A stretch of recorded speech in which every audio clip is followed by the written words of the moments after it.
Hi, this is Bharat Kumar, Customer Success Associate from Conceptia Konnect. Today we are going to see the topic of Image Tracer in DraftSight. It is the best feature which helps to extract the image to drawing for editing purpose. We will walk through the process of using the Image Tracer feature to input and trace the image based on the requirement. So first I am selecting the shortcut key as Image Attach. Then click OK. You will get that select file. So now I am selecting the file as EP logo here. Then click OK. You will get a pop-up for the customization related things, position, scale and rotation. I am customizing the scale as per my requirement, giving the value of 5. Then click OK.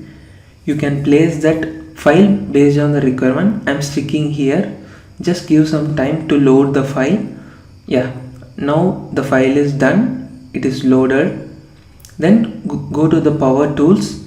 In that click image tracer. So you will get a site pop-up here. So I am selecting the profile conversion as logo because I am selecting the EP logo here. Then select the image by right clicking that. Then click OK.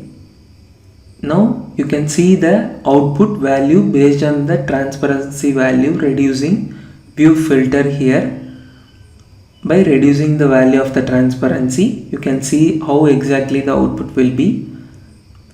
Or else you can do by another method also. By hiding the image also you can get the output exact value. Whether the edges are fine, is it good to have the output, those kind of things you can check before getting the output. Then click OK.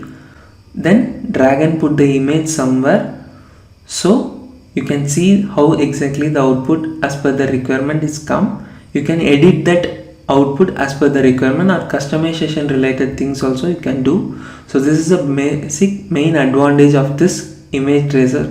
For more videos, subscribe to Conceptia Konnect.